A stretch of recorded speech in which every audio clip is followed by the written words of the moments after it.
செய்திகள் தொடர்கின்றன. கிருஷ்ணகிரியில் 20வது அகில இந்திய மாங்கனி கண்காட்சி தொடங்கியது. இதில் நாட்டின் பல்வேறு பகுதிகளிலிருந்து இறக்குமதியான 36 வகை மாம்பழங்கள் இடம்பெற்றுள்ளன. தமிழக அளவில் மாங்கனி உற்பத்தியில் கிருஷ்ணகிரி மாவட்டம் முதலிடம் வகித்து வருகிறது. இதை முன்னிட்டு ஆண்டுதோறும் ஜூன் மாதம் கிருஷ்ணகிரியில் அகில இந்திய அளவிலான மாம்பழ கண்காட்சி நடைபெற்று வருகிறது. இந்த ஆண்டு 20வது மாம்பழ கண்காட்சி நேற்று தொடங்கியது. மாம்பழ கண்காட்சியில் நாட்டின் பல்வேறு பகுதிகளில் இருந்து வரவழைக்கப்பட்ட ஜஹாங்கீர், மல்லிகா, பெங்களூரா உட்பட 36 வகை மாம்பழங்கள் பொதுமக்கள் பார்வைக்காக வைக்கப்பட்டுள்ளன. தொடர்ந்து 21 நாட்கள் நடைபெறும் இந்த கண்காட்சியில் தினமும் பல்வேறு மாநிலங்களின் கலாச்சார நிகழ்ச்சிகளும், கொழு குழந்தைகள் போட்டி, நாய்கள் கண்காட்சி மற்றும் பட்டிமன்றம், நாடகங்கள், கிராமிய நடனம் போன்றவையும் நடைபெற்று வருகிறது. மேற்கு வங்க மாநிலம் ஹவுரா மாவட்டத்தில் 15 வயது சிறுவன் 70 அடி ஆழக்கிணற்றில் தவறி விழுந்து பரிதாபமாக பலியாகியுள்ள சம்பவம் அந்த பகுதியில் பெரும் சோகத்தை ஏற்படுத்தியுள்ளது. நேற்று மாலை 3:30 மணியளவில் கிணற்றில் விழுந்த ரோசனை மீட்க மேற்கு வங்கத்தின் பேரிடர் மேலாண்மை அதிகாரிகள், உள்ளூர் தீயணைப்பு படையினர் மற்றும் காவலர்கள் என பலரும் முயற்சி செய்தனர். ஆனால் கிணற்றின் சுற்றளவு மிகவும் குறைவாக இருந்ததாலும், சம்பவ இடத்தில் மழை பெய்ததாலும் மீட்பு பணியில் தொய்வு ஏற்பட்டது. மேலும் கிணற்றில் இருந்து விஷவாயுக்கள் வெளியானதால் சிறுவனை உடனடியாக காப்பாற்ற முடியவில்லை. சிறிது நேரத்திலேயே அவன் பரிதாபமாக மரணமடைந்தான். பலியான சிறுவனின் உடல் மீட்கப்பட்டு பிரேத பரிசோதனைக்கு அனுப்பி வைக்கப்பட்டுள்ளது. கட்டிட வேலை பார்த்து வந்த சிறுவன் ரோஷன் கால் தவறி கிணற்றில் விழுந்ததாக கூறப்படுகிறது. ஹரியானா ஆழ்துளை கிணற்றில் சிறுமி உயிரிழந்த சம்பவம் நடைபெற்று சில மணி நேரங்கள் கூட ஆகாத நிலையில் மேற்கு வங்கத்தில் இதுபோன்று நடைபெற்றிருப்பது அந்த பகுதியை சோகத்தில் ஆழ்த்தியுள்ளது. சேலம் அருகே வனப்பகுதியிலிருந்து வெளியே வந்துள்ள காட்டு யானைகளை மீண்டும் காட்டுக்குள் விரட்டும் முயற்சியில் வனத்துறையினர் ஈடுபட்டுள்ளனர்.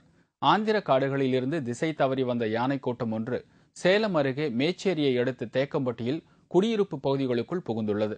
அங்கு வீடுகளில் உள்ள உணவுப் பொருட்களை நாசப்படுத்தியும் அந்த பகுதியில் உள்ள வாழை உள்ளிட்ட விவசாய பயிர்களை அழித்தும் யானைகள் அட்டகாசம் செய்து வருகின்றன. இந்த யானைகளை மீண்டும் வனப்பகுதிக்குள் பாதுகாப்பாக அனுப்புவதற்காக பயிற்சி பெற்ற வனத்துறை குழுவினர் கோவையிலிருந்து சேலம் வந்துள்ளனர். அவர்கள் அந்த யானைகளை தருமபுரி வனப்பகுதிக்குள் விரட்டுவதற்கான பணியில் தீவிரமாக ஈடுபட்டு வருகின்றனர். திருவொற்றியூர் அருகே முன் விரோதம் காரணமாக கொலை குற்றவாளி ஒருவர் மீது வெடிகுண்டு வீசப்பட்டுள்ள சம்பவம் அந்த பகுதியில் பெரும் பரபரப்பை ஏற்படுத்தியுள்ளது. திருவொற்றியூரை அடுத்த எண்ணூர் சிவசாமி நகர் 9வது தெருவை சேர்ந்தவர் தனசேகர். இவர் மீது கொலை மற்றும் கொள்ளை வழக்குகள் உள்ளன. இந்நிலையில் இவர் நேற்று வீட்டில் இருந்தபோது மர்ம கும்பல் ஒன்று அவரது வீட்டின் ஜன்னல் வழியாக நாட்டு வெடிகுண்டை வீசியுள்ளது. இதில் தனசேகர் பலத்த காயமடைந்தார். முன் விரோதம் காரணமாக இந்த தாக்குதல் நடந்திருக்கலாம் என்று தெரிகிறது. இதையடுத்து காயமடைந்த தனசேகர் திருவொற்றியூர் தனியார் மருத்துவமனையில் அனுமதிக்கப்பட்டார். தகவல் அறிந்த காவல்துறையினர் வெடிகுண்டு வீசிய கும்பலை தேடி வருகின்றனர். குடியிருப்பு பகுதியில் நாட்டு வெடிகுண்டு வீசப்பட்ட சம்பவம் அந்த பகுதியில் பெரும் பரபரப்பை ஏற்படுத்தியுள்ளது. செங்கல்பட்டு சிறப்பு முகாமில் கடந்த 10 நாட்களாக உண்ணாவிரதம் இருந்து வரும் அகதிகளின் உடல்நிலை பாதிக்கப்பட்டதால் அவர்கள் மருத்துவமனையில் அனுமதிக்கப்பட்டுள்ளனர். செங்கல்பட்டு சிறப்பு முகாமில் உள்ள அகதிகள் தங்களை திறந்தவெளி முகாமுக்கு இடமாற்றம் செய்ய கோரி கடந்த 10 நாட்களாக உண்ணாவிரதம் மேற்கொண்டுள்ளனர். இதில் ஜெயதாசன், பராபரன், நர்மதன் ஆகியோர் உட்பட 8 பேர் உடல்நிலை மோசமானதால் அவர்கள் அனைவரும் செங்கல்பட்டு அரசு மருத்துவமனையில் அனுமதிக்கப்பட்டுள்ளனர். இவர்களில் 4 பேரின் உடல்நிலை மேலும் மோசமாகி இருப்பதால் அவர்கள் தங்கள் உயிருக்கு ஏதாவது ஆபத்து நேர்ந்தால் அதற்கு கொடுத்த வாக்குறுதியை நிறைவேற்ற தவறிய அதிகாரிகளே காரணம் என்று குற்றம் சாட்டியுள்ளனர். பொள்ளாச்சி அருகே நடைபெற்ற ரேக்லா பந்தயத்தில் கோவை, திருப்பூர் உள்ளிட்ட பல மாவட்டங்களைச் சேர்ந்த 300க்கும் மேற்பட்ட ரேக்லா வண்டிகள் பங்கேற்றன. தமிழகத்தில் ஒரு காலத்தில் விவசாயத்திற்கு பேர் உதவியாக இருந்து வந்த காங்கேயம் காளைகளின் பயன்பாடு காலப்போக்கில் குறைந்துவிட்டது. இதனால் காங்கேயம் காளைகளின் இனம் அழியும் நிலை உருவாகியுள்ளது. எனவே இந்த காளைகள் பற்றிய விழிப்புணர்வு ஏற்படுத்த வேண்டி பொள்ளாச்சியை அடுத்த குறிஞ்சேரி கிராமத்தில் காங்கேயம் காளைகள் பங்கேற்ற ரேக்லா வண்டி பந்தயம் நடத்தப்பட்டது. 300 மீட்டர் மற்றும் 200 மீட்டர் தூரம் என 2 பிரிவுகளாக நடைபெற்ற இந்த பந்தயத்தில் கோவை, திருப்பூர், ஈரோடு உள்ளிட்ட பல்வேறு மாவட்டங்களைச் சேர்ந்த 300க்கும் மேற்பட்ட காளைகள் சீறி பாய்ந்தவாறு ரேக்லா வண்டிகளை இழுத்துச் சென்றன.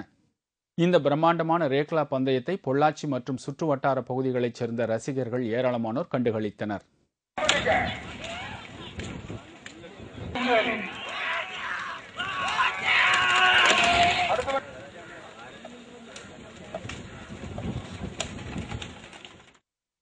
சீர்காழி அருகே முதியவர் ஒருவர் நீண்ட நாட்களாக கிராமத்தை விட்டு தள்ளி வைக்கப்பட்டுள்ளது தெரியவந்துள்ளது.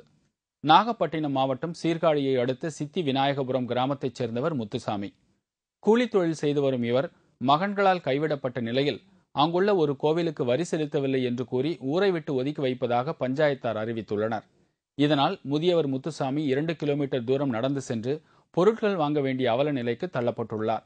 தண்ணி முள்ளக்கூடாது, கடையில் சாமான் வாங்கக்கூடாது, எதையும் போய் செய்யக்கூடாது அப்படின்னு ஆள் போட்டு அங்கேருந்து ஆள் போட்டு மாற்றிட்டாங்க. கடைக்காரங்க போய் கேட்டால் சாமான் கொடுக்க மாட்டேங்கிறாங்க, அவங்க ஊரில் மாற்றிருக்கு அப்படின்ட்டு. இதனால் அவர் தன் மீதான ஊர் புறக்கணிப்பு நடவடிக்கையை ரத்து செய்ய நடவடிக்கை எடுக்க வேண்டும் என்று அரசுக்கு கோரிக்கை விடுத்துள்ளார். மதுரையை அடுத்த அலங்காநல்லூர் அருகே நடைபெற்ற கோவில் திருவிழாவில் ஏராளமான பக்தர்கள் கலந்து கொண்டு சுவாமி தரிசனம் செய்தனர். மதுரை மாவட்டம் அலங்காநல்லூர் அருகே உள்ள முடுவார்பட்டி கிராமத்தில் அமைந்துள்ள ஸ்ரீ காமாட்சி அம்மன் கோவில் கழுவடி திருவிழா நடைபெற்றது. விழாவை முன்னிட்டு பெண்கள் அம்மனுக்கு 7 சேவல்களை குத்தி வைத்து பொங்கல் வைத்தனர். பின்னர் கோவிலில் பலியிடப்பட்ட ஆட்டுக்குட்டியின் ரத்தத்தை குடித்த பூசாரி ஈரலை தனது வாயில் கவியவாறும் குடலை கழுத்தில் மாலையாக போட்டுக்கொண்டும் கோயிலை 3 முறை வலம் வந்தார். இதையடுத்து நல்லத்தங்காளை பார்த்து சிவன் மனமுருகி 9 பேருக்கு அருள் கொடுத்து சாட்டையால் அடித்த நிகழ்வும் நடைபெற்றது. அந்த நல்லதங்க அம்மா சாமியை அந்த அண்ணன் தம்பியெல்லாம் ஒன்றா போட்டு உயிர் உண்டாக்குறது மாதிரி ஒரு ஐதீகம். அந்த மாதிரி பண்ணிக்கிட்டு இருக்கும்போது இப்போ பரமசிவம் சிவம் பார்வதியும் வரும்போது இவங்களுடைய அந்த காட்சியை கண்டு அவங்களே இவங்களுக்கு உயிர் பிச்சை கொடுத்ததாகன்றதே ஒரு ஐதீகம். இந்த திருவிழாவில் பக்தர்கள் ஏராளமானோர் சுவாமி தரிசனம் செய்தனர்.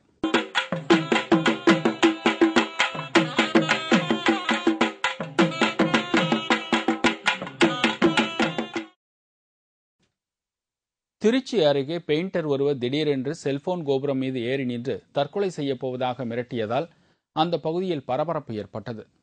திருச்சி கல்லுக்குழி ராமகிருஷ்ணா நகர் பகுதியைச் சேர்ந்தவர் ராம்கோ செல்வம். பெயிண்டரான இவர் சிறு வயதில் கொலை குற்றம் ஒன்றில் சிறை தண்டனை அனுபவித்த பின் விடுதலையாகி தனது உறவினர் வீட்டில் வசித்து வருகிறார். இந்நிலையில் அவர் நேற்று மாலை அங்குள்ள செல்போன் டவர் மீது ஏறி நின்று கொண்டு கீழே குதித்து தற்கொலை செய்து கொள்ளப் போவதாக மிரட்டல் விடுத்தார். இதனால் அங்கு ஏராளமானோர் திரண்டனர். உடனடியாக காவல்துறையினர் அங்கு வந்து வாலிபர் ராம்கோ செல்வத்துடன் பேச்சு நடத்தி அவரை மீட்டனர். பின்னர் அவரிடம் விசாரணை நடத்தி வருகின்றனர். இதனால் அந்த பகுதியில் சிறிது நேரம் பரபரப்பு ஏற்பட்டது.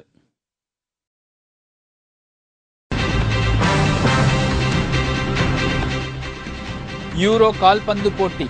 இங்கிலாந்து அணியை டை பிரேக்கர் முறையில் வீழ்த்தி அரையிறுதிக்குள் நுழைந்தது இத்தாலி அணி. விவரம் இடைவேளைக்கு பிறகு.